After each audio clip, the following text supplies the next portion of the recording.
Assalamualaikum warahmatullahi wabarakatuh. Semoga semuanya dalam keadaan baik-baik saja.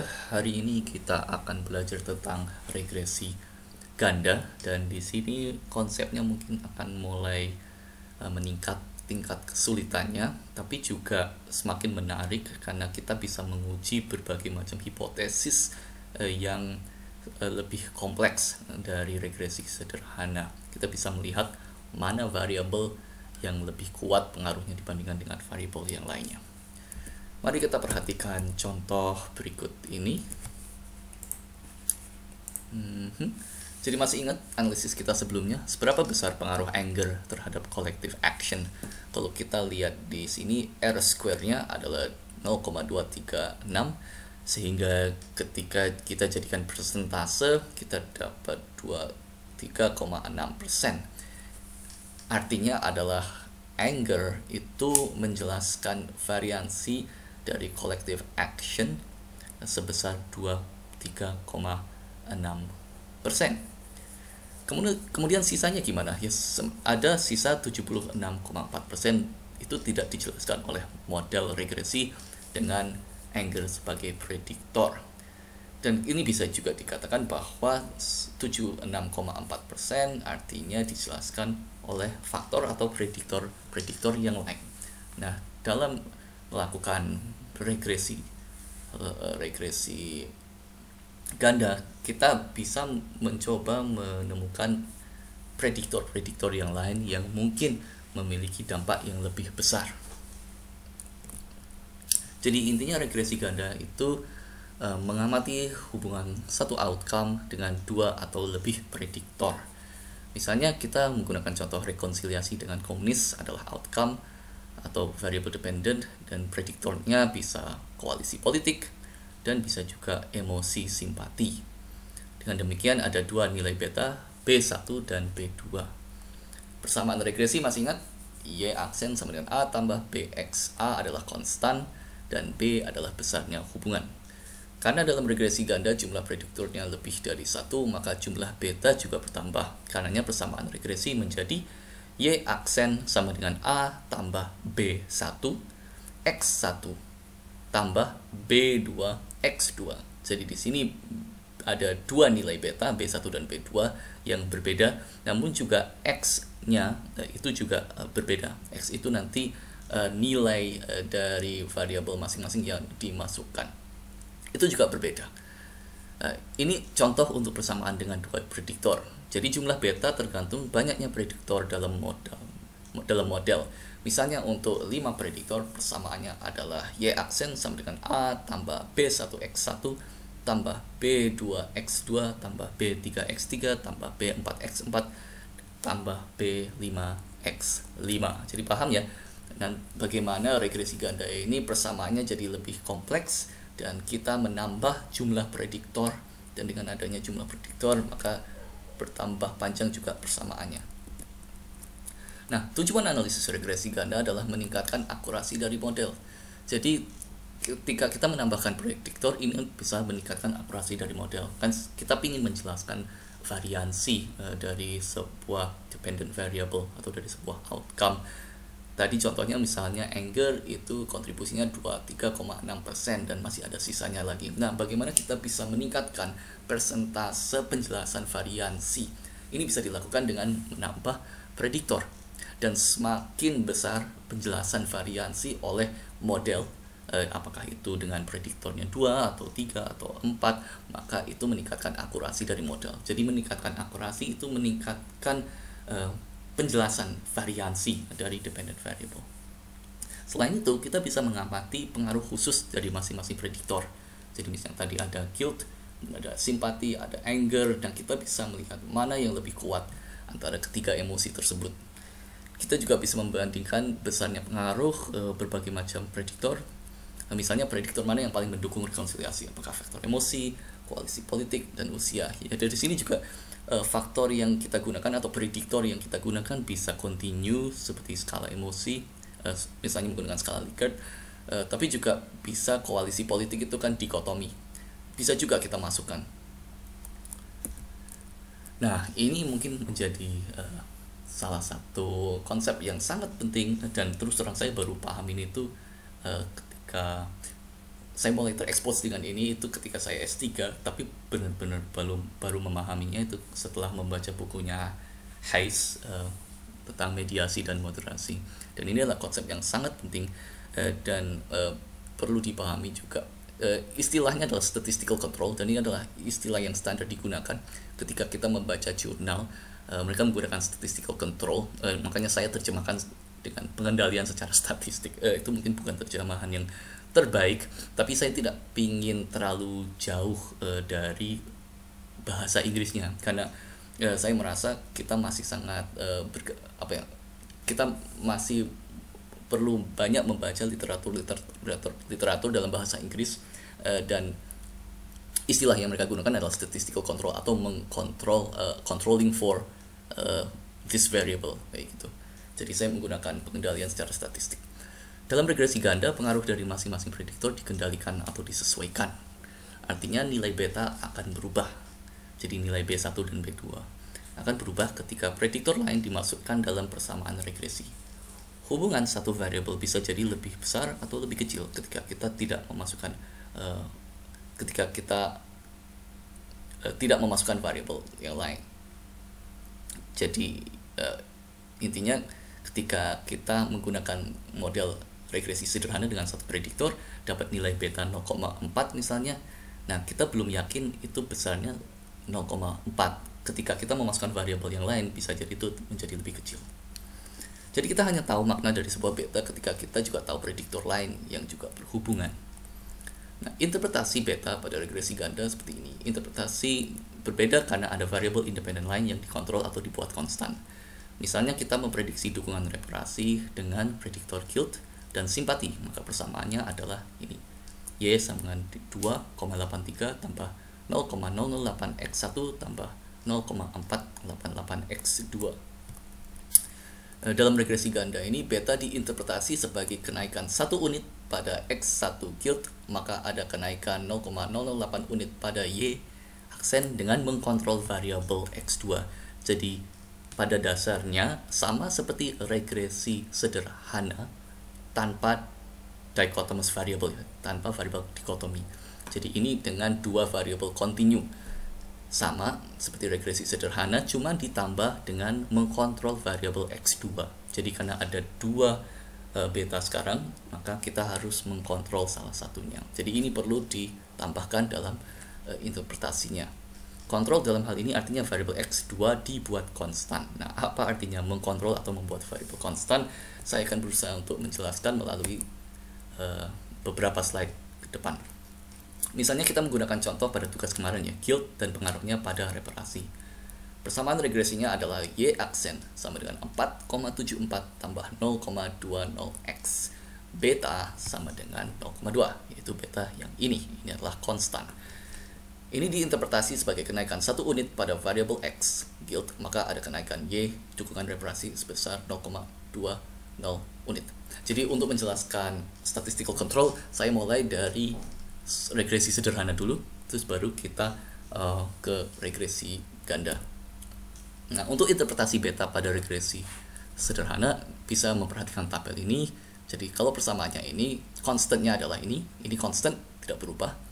Dan kalau misalnya kita menggunakan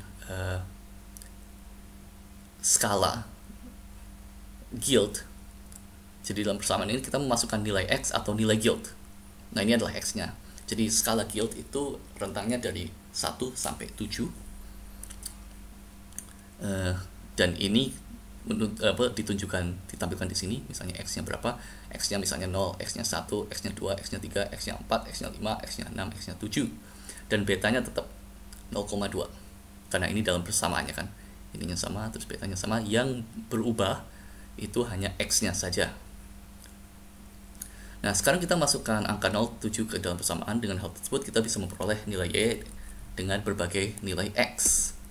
Jadi misalnya nilai 4,74 adalah nilai intercept. Intercept adalah nilai Y ketika X sama dengan 0. Jadi ketika kita masukkan 0 di X-nya ini jadinya 4,74 tambah 0 sama dengan 4,74. Jadi ini secara jelas menunjukkan ketika kita masukkan X sama dengan 0, maka nilai Y 4,74 atau sama dengan nilai konstan. Nah, coba kalau kita memasukkan 1, nilai X-nya sama dengan 1, jadi nilai 1 pada skala Guild, apa yang terjadi? Jadi 4,74 ditambah 0,2 yaitu beta tambah dikali 1 sama dengan 4,94. Nah, jadi kenaikan pada 1 unit di sini adalah misalnya nilai X naik dari 0 menjadi 1 atau dari 3 menjadi 4. Ini kenaikan Y. Kenaikan Y-nya berapa gitu ya. Nah, Hayes menjelaskan ini sebagai selisih antara Y dengan X0 dan Y dengan X1 atau nilai X lain yang jaraknya 1 unit. Misalnya 1, 2, 3, 4 atau 6, 7. Jadi misalnya antara 0 dengan 1, 1 dengan 2, 5, 6 sama 7, bukan kenaikan antara 0 ke 2, 2 ke 5, karena ini lebih dari 1 unit. Jadi perhatikan, kita hanya melihat kenaikan 1 unit, 0 ke 1, 1 ke 2, 5 ke 6, 4 ke 5. Jelas ya?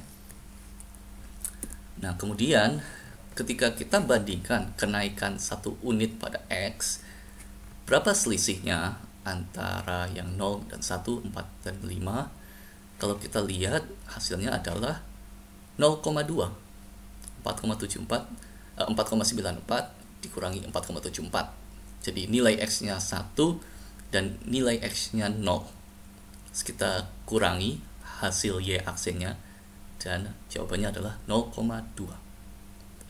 Dan kalau misalnya kita mengambil yang lain tapi jaraknya 1 unit ya, misalnya 4 dan 5, hasilnya adalah 5,54 dan 5,74. Kita lihat selisihnya, 5,74 kurangi 5,54 sama dengan 0,2. Nah, ini selisih sama dengan beta 0,2. Jadi intinya X naik 1 unit, maka nilainya akan naik 0,2 unit. Secara visual bisa terlihat seperti ini. Jadi misalnya ini adalah sebuah garis regresi atau garis linear, dan kita melihat kenaikan 1 unit dari 1 ke 2, ini Y-nya berapa? Y-nya kan ini, itu selisihnya 0,2. Jadi ini sebenarnya nilai beta kenaikan 1 unit pada X, maka terjadi kenaikan 0,2 unit pada Y. Dan ini juga naik 1 unit dari 4 ke 5, ini juga naik 0,2 unit pada Y. Ini kan kenaikan antara ini dengan ini, itu kan 0,2. Ini antara ini 0,2. Jadi secara visual seperti itu. Nah, kemudian kita masuk ke interpretasi beta pada regresi ganda. Pada tabel B1X1 dan B2 dan X2, perhatikan perbedaan antara kolom Guild dan simpati. Apa kira-kira? Nah, pada Guild kita bisa melihat bahwa angkanya bervariasi dari 1 sampai 7. 1, 2, 3, 4, 5, 6, 7. Namun, ketika kita lihat ke simpati, angkanya 5 semua. Nah, ini yang namanya dibuat konstan. Jadi kita hanya membolehkan satu variabel yang bervariasi, yaitu Guild, dan kita mengkontrol variabel yang lain. Dalam konteks ini, variabel simpati. Dan kita memberi nilainya adalah 5 di sini. Untuk nilai X yang berbeda, nilai simpatinya, untuk nilai X Guild yang berbeda, nilai X pada simpatinya sama. Atau kita mengkontrol atau membuat konstan nilai X pada simpati. Nah, ini yang dimaksud dengan mengkontrol secara statistik. Jadi itu perlu diperhatikan. Nah, dengan regresi kan sama. Jadi Y sama dengan konstan ditambah B1X1 tambah B2X2. Terus hasilnya ini, Y aksennya ini 5,278, 5,286, 5,294, 5,302 dan seterusnya. Nah, kalau kita lihat selisihnya seperti tadi, selisihnya juga 0,008, dan ini adalah nilai beta. Jadi ini nilai beta pada regresi ganda adalah 0,008. Ini nilai beta untuk Guild. seperti ini.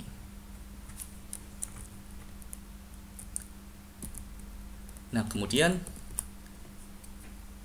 perhatikan jika nilai X simpati, kan tadi kita menggunakan 5 ya untuk nilai simpatinya. Nah, kalau misalnya kita tidak menggunakan 5, bagaimana dengan 2? Yang penting dibuat konstan atau kita mengendalikan. Kalau kita menggunakan 2 di sini, kita lihat contohnya 3,822 kurangi 3,814, 0,008. Dan ini juga ini juga sama 0,008. Jadi itulah pengendalian statistik. Ketika kita mengendalikan satu variabel, artinya X-nya, variabel X pada variabel tersebut, misalnya X pada simpati itu dibuat konstan atau tetap. Sementara X pada variabel yang kita amati, betanya, itu yang boleh bervariasi. Itu sedikit konsepnya ya. Kalau belum terlalu paham, tidak usah terlalu khawatir. Nah, kemudian kita melakukan praktek regresi ganda dengan SPSS, dan kita bisa melihat bagaimana relevansi statistical control pada interpretasi. Ini mungkin yang lebih penting dalam aplikasi praktisnya. Jadi bagaimana dampak emosi terhadap dukungan reparasi? Misalnya kita ada independent variable-nya atau prediktornya adalah rasa bersalah, guilt, dan rasa simpati. Ada 2 independent variable, kemudian ada dependent variable-nya dukungan reparasi. Nah, ini hasil analisisnya dengan satu variable dulu.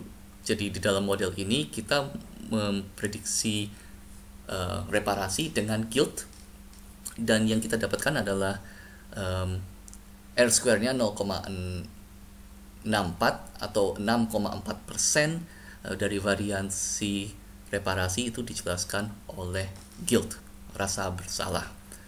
Dari table covariance tampak bahwa beta adalah 0,2 dan hasilnya signifikan. Jadi di sini guilt merupakan prediktor yang signifikan dan itu berhubungan dengan dukungan reparasi. Standardized beta sebesar 0,253, dan ini nanti untuk regresi ganda kita lebih banyak menggunakan standardized beta karena kita akan melakukan perbandingan, dan di sini simbolnya adalah B besar ya, sementara kalau untuk B kecil itu yang unstandardized. Untuk persamaan regresinya ini yang sudah kita tunjukkan, jadi Y aksen sama dengan 4,74, ya ini saya bulatkan, tambah 0,20x. Jadi ini masih regresi sederhana atau regresi dengan satu prediktor. Oke. Nah, dari hasil ini tampak bahwa rasa memiliki peran dalam menjelaskan reparasi. Semakin tinggi guilt, maka semakin tinggi dukungan reparasi. Namun, apakah benar guilt memiliki peran yang signifikan? Bagaimana dengan emosi lainnya? Jadi 6,4% itu kan sebenarnya berarti masih banyak prediktor yang lain, atau masih banyak variansi yang bisa dijelaskan oleh prediktor yang lain. Nah, sekarang coba kalau kita menggunakan 2 prediktor, yaitu guilt dan simpati dalam satu model. Bagaimana kira-kira hasil regresi dengan 2 prediktor tersebut? Ini yang kita dapatkan. Jadi ini model 1 hanya dengan guilt, dan ini model 2, guilt dan simpati. Jadi coba perhatikan tabelnya, mungkin sudah mulai merasa ada sesuatu yang berubah atau sesuatu yang insightful atau mencerahkan.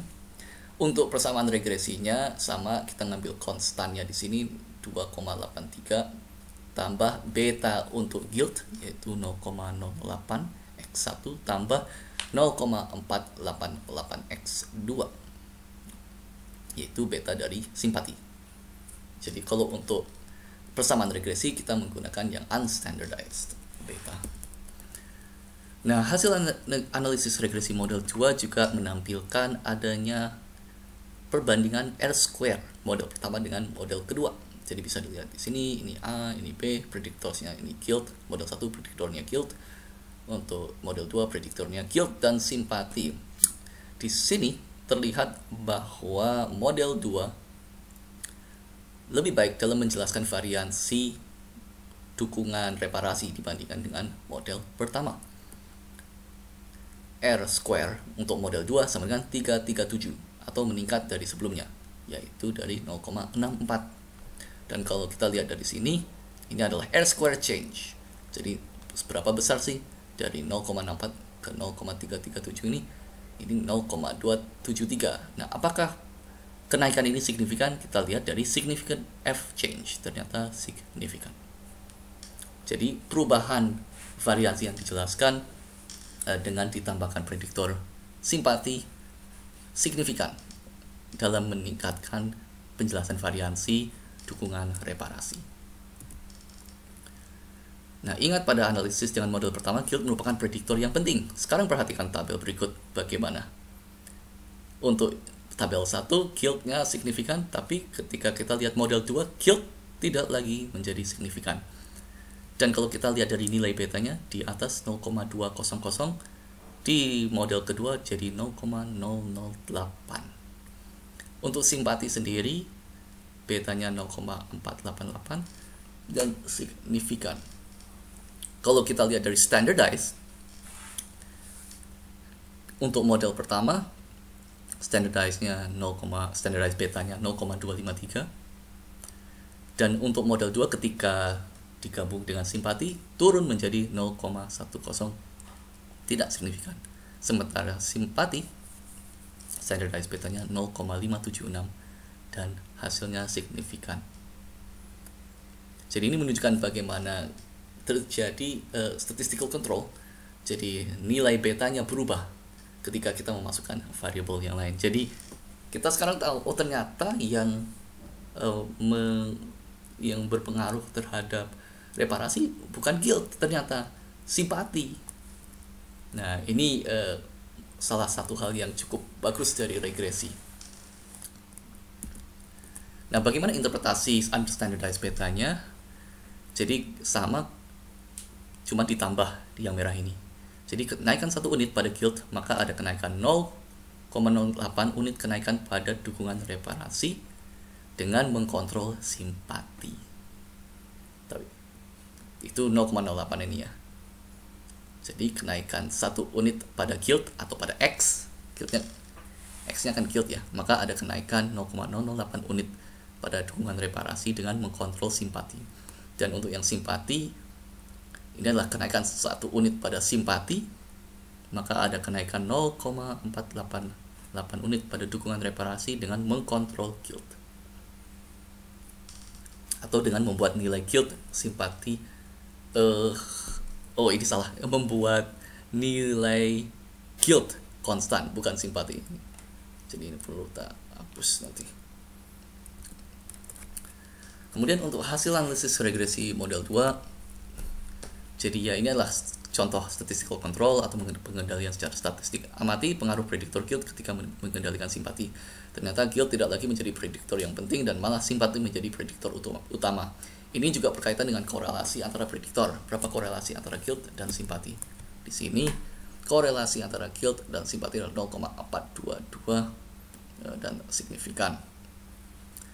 Jadi ini sangat penting untuk diperhatikan ketika mungkin kita menguji sebuah model regresi dengan satu prediktor Guild. Bisa jadi yang signifikan bukan Guild, tapi variabel yang lain yang berkorelasi dengan Guild. Dan di sini kelihatan Guild dan simpati memang berkorelasi. Jadi inilah kelebihan dari regresi. Kita bisa semakin yakin mana prediktor yang signifikan dan mana prediktor yang mungkin secara samar itu signifikan. Nah, ketika kita masukkannya ke dalam persamaan, kita jadi semakin jelas. Oh, ternyata ketika Guild dan simpati masuknya bareng, ternyata pengaruh Guild hilang. Dan itu saja untuk video ini. Semoga bermanfaat dan semakin memahami pentingnya analisis regresi dalam menjawab hipotesis yang lebih kompleks. Oke, sekian dari saya. Terima kasih. Wassalamualaikum warahmatullahi wabarakatuh.